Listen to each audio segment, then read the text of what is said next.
Hi everybody. आज हम third chapter के ऊपर बात करने जा रहे हैं। ये टॉपिक ऐसा है कि आपको इसमें लाइक फैक्ट्स बहुत सारे मिलेंगे, ठीक है? लेकिन वो एग्ज़ाम के लिए मैं आपको ये बोलूँगा कि बहुत ज़्यादा एग्ज़ाम स्पेसिफिक नहीं है, ओके? अब फिर क्वेश्चन आ सकता है आपका कि फिर हम ये चैप्टर पढ़ क्यों रहे हैं? अब उसका बहुत बड़ा रीज़न है। कई बार ऐसा होता है कि जो रीसेंट फैक्ट्स हैं, अगर मैं सिर्फ़ वो आपको दिखाऊँ, तो आप उसकी इम्पोर्टेंस समझ नहीं पाएँगे, ओके? आप में से बहुत लोग हो सकता है कि ऐसा सोचते हों एंड मैं जब अपने दोस्तों से बात करता हूँ, तो एक बहुत नेगेटिव व्यू रहता है इंडिया के इकोनॉमी को लेके, ऐज़ इन कि हमारे यहाँ पॉवर्टी का लेवल बहुत ज़्यादा है और ऐसे जितने भी पैरामीटर्स हो सकते हैं, जो हमने लास्ट चैप्टर में बात की थी जिस पे कि ग्रोथ एंड डेवलपमेंट। डेवलपमेंट में क्वांटिटेटिव और क्वालिटेटिव दोनों पैरामीटर्स होते हैं, राइट?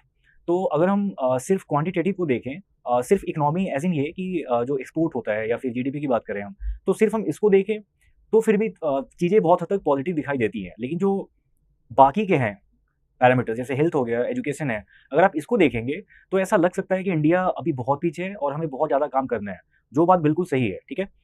बट यहाँ पे थोड़ा-सा ट्रिक है समझना, वो ये कि जब हमने स्टार्ट किया था हमारी इंडिपेंडेंस के बाद जो हमारी जर्नी रही है 1947 के बाद, तो उस टाइम पे हम क्या थे और अभी हम क्या हैं? जब तक ये दोनों चीज़ें नहीं देखेंगे, तब तक शायद हमें बहुत अच्छे से कॉम्प्रिहेंसिव वे में समझ में नहीं आएगा कि जो टाइम टू टाइम हमारे यहाँ रिफॉर्म्स हुए हैं, ठीक है? या फिर पॉलिसी इंटरवेंशंस हुई हैं, तो उसका क्या इम्पैक्ट पड़ा है और वो क्यों ज़रूरी थी, ये समझने के लिए हमें दोनों आप ऐसे बोल लो कि 47 और अभी का जो टाइम है, इन दोनों को एक साथ देखना पड़ेगा, ठीक है? और मैं ये नहीं बोल रहा कि जो भी एग्ज़ाम में क्वेश्चन्स आते हैं, तो उसमें आपको बहुत पहले की बात पूछी जाएँगी, ऐसा नहीं है। लेकिन मान लो कि जैसे डिस्क्रिप्टिव कोई क्वेश्चन आता है लिखने को, तो आपको ये पता होना चाहिए कि हम कहाँ थे और कहाँ से कहाँ अभी तक आ चुके हैं। इसकी नॉलेज होनी बहुत ज़रूरी है। हो सकता है ये एग्ज़ाम में डायरेक्टली काम ना आए, लेकिन आपको ये सब्जेक्ट ये सारी बातें सुन के जब आप हिस्ट्री थोड़ी बहुत पढ़ेंगे, तो आपको चीज़ें और ज़्यादा इंटरेस्टिंग लगने लग जाएँगी। जब आप इसकी इम्पोर्टेंस समझेंगे कि हम कितने पुअर थे पहले, जो अलग-अलग पैरामीटर्स की बात कर रहा हूँ, तो हम उसमें बहुत पीछे थे और अब जहाँ पे हैं हम, तो हम में काफ़ी इम्प्रूवमेंट हुई है, ओके? तो इन्हीं सब पॉइंट्स के अराउंड हम ये चैप्टर रखेंगे जो कि बहुत छोटा चैप्टर होने वाला है और इसमें जो भी काम की चीज़ें हैं, वो मैं आपको बताऊँगा बहुत ब्रीफ में, ठीक है? ब्रीफली हम यहाँ पे उसको डिस्कस करेंगे और आपका काम ये रहेगा कि जब चैप्टर खत्म हो जाए, क्योंकि आपको इसकी पूरी आउटलाइन लेक्चर खत्म होने के बाद आपको इसका आइडिया हो जाएगा कि पूरे चैप्टर का आउटलाइन क्या है, तो आप स्टडी नोट्स जाके रीड करना, वहाँ पे फिर चीज़ें आपको और अच्छे से समझ में आने लगेंगी, ठीक है?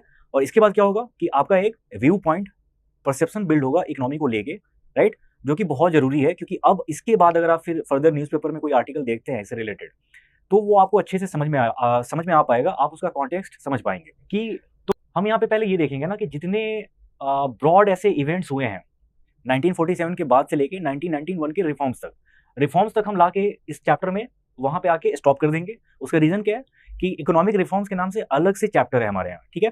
तो ईएसआई में आप इसके नाम से एक अलग से चैप्टर देखोगे, वहाँ पे हम डिटेल में बात करेंगे इससे रिलेटेड। क्योंकि रिफॉर्म्स हमारे सिलेबस का पार्ट भी है और इसको बहुत अच्छे से समझना ज़रूरी है, इसलिए हम इसको यहाँ पे डिस्कस नहीं कर रहे। हम बस आपको यहाँ पे थोड़ा जर्नी के बारे में बताएँगे कि कैसे-कैसे हमने स्टार्ट किया और हम कहाँ तक अभी पहुँचे हैं। ओके, सो चैप्टर में बाकी चीज़ों के ऊपर बात करने के पहले ये आप ध्यान से टेबल देखना। टेबल में कुछ-कुछ ऐसे हमारे पैरामीटर्स हैं जो कि क्वालिटेटिव भी हो सकते हैं, क्वांटिटेटिव भी हैं, ओके? अब यहाँ पे आप देखना मैंने यहाँ पे बहुत कम एग्ज़ाम्पल्स लिए हैं, लेकिन फर्दर ये इसमें काफ़ी सारी चीज़ें और भी आ सकती हैं, लेकिन इतने से आपको आइडिया हो जाएगा कि हम क्या थे पहले। तो 47 का डेटा और अभी 2022, 23 आई मीन ये बहुत ज़्यादा पहले का डेटा नहीं है, लेकिन फिर भी आपको इससे आइडिया हो जाएगा कि हम कहाँ पे अभी पहुँचे हैं। तो अगर हम जीडीपी के टर्म्स में बात करें, लास्ट चैप्टर में हमने जीडीपी को अच्छे से समझा है, तो मैं यहाँ पे एक्सप्लेन नहीं करूँगा। आई सपोज़ कि आपने रीड किया है चैप्टर अच्छे से, लेक्चर्स को देखने के बाद आपने रिवाइज़ भी किया होगा, उसके बाद क्वेश्चंस भी किए होंगे, तो अब आपको जीडीपी की मीनिंग समझ में आ रही होगी अच्छे से। तो अब देखो कि 1947 में 40 बिलियन यूएसडी ये थी हमारी जीडीपी उस समय 47 में। और अगर हम बात करें रिसेंटली, तो वो है 3.75 ट्रिलियन डॉलर। तो आप देख रहे हो कि ये कितना बड़ा जंप है। ओके, आई थिंक ये 94 टाइम्स होगा, ठीक है? तो ये बहुत बड़ा जंप है। अगर हम बात करें पर कैपिटा इनकम की, तो पर कैपिटा इनकम मैंने आपको लास्ट क्लास में बताया था सेकंड चैप्टर में कि जो पर कैपिटा इनकम है वो होता है NNP eight factor cost divided by जो हमारी टोटल पॉपुलेशन है, तो फिर हमें मिलता है वो पर कैपिटा इनकम। तो पर कैपिटा इनकम के लिए आपको पॉपुलेशन का भी आइडिया होना चाहिए। तो पॉपुलेशन उस समय थी 34 करोड़ और वही अगर रिसेंट ऐसे पॉपुलेशन की बात करें तो हमने चाइना को ओवरटेक किया है, हमारी अभी 1.486 बिलियन पॉपुलेशन है। उसके बाद अगर आप देखो इसको पर कैपिटा इनकम को, तो जो पहले 250 रुपीज थी पर पर्सन, वो अब बढ़ के हो गया कितना, 1,72,000 इंडियन रुपीज। तो यहाँ पे आपको फिर से समझ में आ रहा है कि ये कितना बड़ा जंप है। इनफैक्ट जितने परसेंटेज से जीडीपी में इंक्रीज हुई है, उससे बहुत ज्यादा परसेंटेज इंक्रीज हुई है पर कैपिटा इनकम में।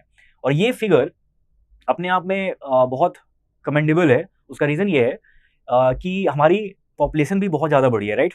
सो बहुत सारे कंट्रीज में ऐसा है कि जीडीपी अगर बढ़े, पॉपुलेशन जितनी बढ़ती है उस रेशियो में जीडीपी नहीं बढ़ती, ठीक है। लेकिन हमारे यहाँ क्या हुआ है कि हमारी जितनी पॉपुलेशन बढ़ी है, जितने लोगों ने वर्क फोर्स में एंटर किया है, तो उन्होंने कंट्री के ग्रोथ में बहुत ज़्यादा कंट्रीब्यूट किया है। ये चीज़ आपको यहाँ से समझ में आएगी।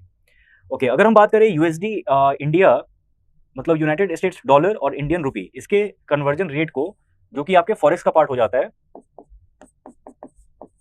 सो अगर हम उसको देखें तो इंडिपेंडेंस मिलने के टाइम पे ये था 3.3, मतलब 1 USD is equal to 3.3 Indian rupee. Okay, जो कि अब जाके कितना है, वो 80 के आसपास है।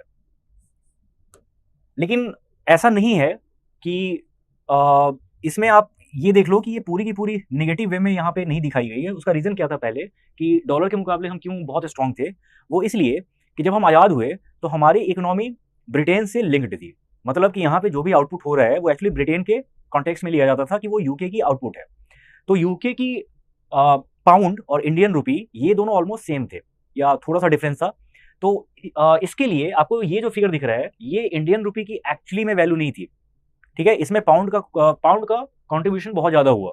और जैसे जैसे टाइम बीतता गया, जब हम पाउंड से डीलिंक होते गए, तो उसमें इंडियन रुपी की जो एक्चुअल वैल्यू है वो फिर ऐसे निकल के आने लगी। उसके बाद कन्वर्जन रेट जो था वो बढ़ता चला गया, मतलब कि रुपी की वैल्यू डिप्रिशिएट होती गई जैसे जैसे टाइम बीता गया। तो इसलिए अभी आप देखोगे कि ये 80 हो चुका है। बीच में ऐसा भी हुआ कि इंडियन गवर्नमेंट ने हमारे करेंसी को डीवैल्यूएट किया था, ठीक है। तो अब डीवैल्यू करना और करेंसी का डिप्रिशिएट करना, डिप्रिसिएशन और डीवैल्यूएशन दोनों में डिफरेंस है, वो मैं आपको ब्रीफली बताऊंगा यहाँ पे। लेकिन आगे के चैप्टर्स में वो आपको अच्छे से मिलेगा, फिर भी समझने लायक मैं आपको बता दूंगा कि वो क्या है। फिर हम बात करें लिटरेसी की, तो 1947 के टाइम पे हमारी लिटरेसी रेट थी 18.3%। अब सोचो ये कितना कम है। हम लास्ट चैप्टर में जब बात कर रहे थे क्वालिटेटिव ऐसे पैरामीटर्स की, तो एजुकेशन भी उसमें बहुत बड़ा पार्ट था। और एजुकेशन का एक हम बोल सकते हैं छोटा सा पार्ट है लिटरेसी। लिटरेट लोग ऐसा नहीं है कि बहुत ज़्यादा एजुकेटेड होंगे, ओके। एजुकेशन में बहुत सारी और भी चीज़ें आती हैं, जैसे कि स्किल्स हो गए। अब लिटरेसी रेट ही इतनी कम थी, तो आप ऐसे सोच के देखो कि इन दी एंड इकोनॉमी में जो स्किलफुल लोग हैं, वर्कर्स हैं, उनके नंबर्स तो और भी कम थे। तो इसलिए भी हमारी जीडीपी बहुत कम थी, एंड फर्दर ग्रोथ भी जो हो रही थी ना, वो उसका रेट बहुत ज़्यादा नहीं था। हालांकि उस टाइम के हिसाब से जो हमारी पॉपुलेशन 34 करोड़ थी, वो अपने आप में बहुत थी। फिर भी हम अपने पॉपुलेशन का यूज नहीं कर पा रहे थे, बिकॉज हमारी पॉपुलेशन एजुकेटेड नहीं थी, स्किल्ड नहीं थी, और इस वजह से वो देश के इकोनॉमिक एक्टिविटीज में कंट्रीब्यूट नहीं कर पाई। तो हमें उनको एजुकेट करने में काफी टाइम लग गया, ठीक है। उसके बाद एक जो एवरेज इंडियन उसकी लाइफ थी, वो थी अबाउट 32 ईयर्स की। तो अब दो बहुत बड़ी प्रॉब्लम है। एक तो ये कि हमारी पॉपुलेशन बहुत ही कम एजुकेटेड है, बहुत ही कम उसके परसेंटेज वो आपको एजुकेटेड मिलेंगे, और दूसरा ये कि उनकी लाइफ भी बहुत कम थी। इस वजह से ये होता था कि एक तो बहुत कम लोग वर्क फोर्स में एंटर करने लायक हैं जो कि ढंग का कुछ ऐसा इकोनॉमिक एक्टिविटी कर पाएं, एंड जो भी नंबर्स हैं उसमें भी क्या है कि क्योंकि ये आप ऐसे अगर सोच के देखो तो 32 ईयर्स बहुत यंग एज होती है, इसमें लोग अपने ऑप्टिमम लेवल पे होते हैं, राइट। अगर उसी एज में डेथ हो जाए तो इसका मतलब ये है कि एक जो ग्रोथ स्टार्ट हो चुकी है वो बीच में ही रुक जाती है, राइट। तो ये सब फैक्टर्स ऐसे हैं जो कि आपको ये बताते हैं कि 1947 के टाइम पे हमारी सिचुएशन बहुत खराब थी, बहुत ही ज्यादा। तो इसलिए अब आपको जो भी फिगर्स देखने को मिलते हैं, आप उसको थोड़ा अप्रिशिएट करना, बिकॉज हम जहाँ पे अब हैं और हमने जहाँ से स्टार्ट किया था, दोनों में बहुत बड़ा गैप है। हमने ये सारे के सारे ड्रॉबैक्स, फ्लॉज, हमने सबको ओवरकम किया है, हमने अपने आप को बहुत इंप्रूव किया है, और अब ये जो फिगर है ये उसी का रिजल्ट है। जैसे पहले ये 32 ईयर्स था, अब बढ़ के हो गया 70 ईयर्स। तो 70 ईयर्स ऐसी एज होती है जब लोग अपनी इकोनॉमिक एक्टिविटीज को करते हैं लाइफ लॉन्ग, एंड एक एज आती है, वो हो सकता है 60 ईयर्स हो या फिर 65 हो, कहीं कहीं 65 होता है, खास करके प्राइवेट सेक्टर में। गवर्नमेंट सेक्टर में ये अभी भी बहुत जगह 60 ईयर्स है। तो मतलब ये कि उन्होंने अपनी जॉब स्टार्ट की, ठीक है, लाइफ लॉन्ग, जब तक कि रिटायर होने की एज नहीं आती तब तक वो काम करते हैं, और उसके बाद फिर ऐसे एज में एंटर करते हैं जब उनको पेंशन वगैरह मिल रहे हों, ठीक है। तो ये इसलिए भी बहुत इंपॉर्टेंट है क्योंकि अगर मान लो कि लोग 50 ईयर्स या 40 ईयर्स के भीतर उनकी लाइफ होती, तो ऐसे लोग फिर कभी भी पेंशन फंड्स में कंट्रीब्यूट नहीं करते। आपको अच्छे से पता होगा कि इंडियन फाइनेंशियल मार्केट के बहुत सारे टाइप्स हैं, उसमें पेंशन मार्केट भी एक टाइप है। लाइकवाइज उसमें इंश्योरेंस भी होता है, उसमें मनी मार्केट भी है, ठीक है, बैंकिंग है अलग से, उसके बाद कैपिटल मार्केट है। तो ऐसे बहुत सारे टाइप्स होते हैं फाइनेंशियल मार्केट्स के, और उसमें पेंशन का भी बहुत बड़ा रोल है। लेकिन पेंशन मार्केट तब तक बहुत ज्यादा पॉपुलर नहीं हो पाएगा जब तक कि लोगों की एक्सपेक्टेड एज वो बढ़े, ठीक है। वो यहां से 70 ईयर्स हो गया, तो अब जाके आपको बहुत सारे पेंशन फंड्स देखने को मिलेंगे। लेकिन 47 या चलो उसके बाद के एक दो डिकेड में ये मार्केट बहुत ही छोटा था। तो चीजें एक दूसरे से इंटरलिंक्ड है, रिलेटेड है। तो आप जब तक डेटा को नहीं समझोगे तब तक आपकी खुद की अपनी अंडरस्टैंडिंग डेवलप नहीं होगी, ठीक है। ओके, जो लिटरेसी रेट पहले 18.3% थी वो अब बढ़ के हो गई 74%। तो अगेन बहुत बड़ा जंप है, और ऐसा माना जा रहा है क्योंकि जो हमारा लास्ट सेंसस हुआ है वो हुआ था 2011 में। 2021 में नेक्स्ट सेंसस होने वाला था, बट बिकॉज ऑफ कोविड और उसके वजह से बहुत सारे जो ऐसे फील्ड लेवल पे सर्वेज होते हैं तो वो सर्वेज हो नहीं पाए, इसके वजह से सेंसस डिले हो गया, राइट। तो जब भी नया फिगर आता है तो हमें आइडिया लगेगा कि एक्चुअली में अभी क्या है रेट। लेकिन फिर भी ऐसा माना जा रहा है कि ये जो 74 आपको यहाँ दिख रहा है ये अराउंड 75 हो गया होगा, हो सकता है उससे थोड़ा सा ऊपर ही। तो फिर भी ये अपने आप में बहुत बड़ा नंबर है। पॉपुलेशन की बात करें तो मैंने आपको बताया कि हमने चाइना को जस्ट बीट किया है अभी पॉपुलेशन में, और ये कोई लाइक हेल्दी गेम टाइप का नहीं है कि हमने बीट कर दिया तो बहुत अच्छी बात है, सिर्फ अगर आप नंबर को देखोगे तो। लेकिन इसके पीछे की एक स्टोरी है, वो ये कि इंडिया की अगर आप ओवरऑल पूरे के पूरे पॉपुलेशन की बात करो तो इसका एक बहुत बड़ा पार्ट ऐसा है जो कि बहुत यंग है। और यंग से मेरा मतलब क्या है कि 25 ईयर से लेकर 34-35 ईयर्स के बीच की एज। तो इसमें मतलब ये एक ऐसा एज ब्रैकेट है जिसमें मैक्सिमम लोग हैं, जिसमें पॉपुलेशन का एक बहुत बड़ा पार्ट है। तो ये हमें क्या बता रहा है, जो बात मैंने आपको बताई थी यहाँ पे कि 32 ईयर्स में अगर लोगों की डेथ हो जा रही है तो मतलब कि जो एज होता है बहुत अच्छे से बहुत एक्साइटेड होकर काम करने का, उसमें अगर लोगों की डेथ हो रही है तो वो इकोनॉमी के लिए बहुत बड़ा लॉस है, राइट। लेकिन अब दो चीजें हो गई, एक तो हमारी एक्सपेक्टेड ईयर्स एज में वो हो गई 70 ईयर्स के आसपास, जो कि आगे और भी बढ़ेगी। 70 ईयर्स हो गई। दूसरी बात ये कि ये जो एक हम बोल सकते हैं जो ऑप्टिमम एज ग्रुप है 25 से 35, उसमें मैक्सिमम लोग हैं।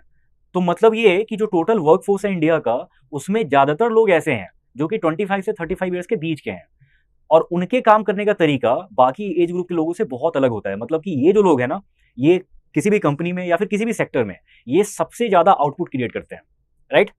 और इसी का रीजन है, मतलब इसी रीजन की वजह से आई मीन कि आपको ये बार बार देखने को मिलता है कि इंडियन इकोनॉमी ने पूरे साल भर में जो एक ग्लोबल एक्सपेक्टेशन थी उसको बीट करते हुए उससे बेटर रिजल्ट्स लाके दिए हैं। उसका रीजन यही है, क्यों? क्योंकि हमारी पॉपुलेशन का बहुत बड़ा पार्ट ऐसा है जो कि बहुत यंग है, जो कि एक्चुअली में काम करना चाहता है, ठीक है।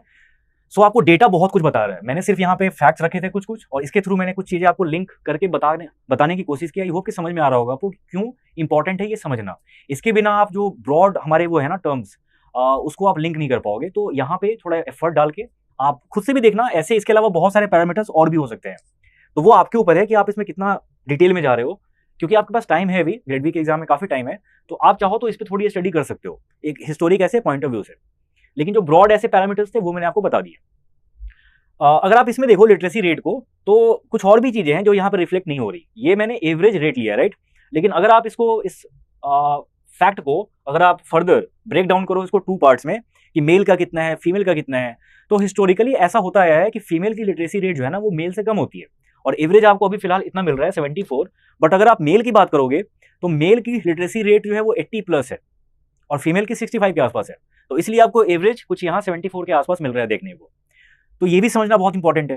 तो एक चीज हमने ये देखी कि फीमेल की लिटरेसी रेट कम है, राइट।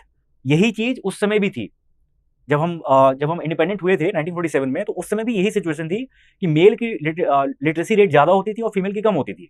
बट उस समय जो गैप था वो बहुत ज्यादा था। मतलब कि अगर 100 में से मान लो कि पूरी पॉपुलेशन 100 लोगों की है, उसमें 50 मेल है 50 फीमेल है। आइडियली ऐसा होना चाहिए, लेकिन ऐसा होता नहीं है। मेल की पॉपुलेशन इंडिया में थोड़ी ज्यादा है, फीमेल की कम है। फिर भी मान लो कि 50-50 है दोनों, तो 50 मेल में से अगर आपको मान लो कि यहाँ पे 18% है ना, तो हम ऐसा बोल सकते हैं कि आउट ऑफ 50 मेल इंडिविजुअल्स उसमें से 35-60 या फिर मान लो 40 लिटरेट हैं।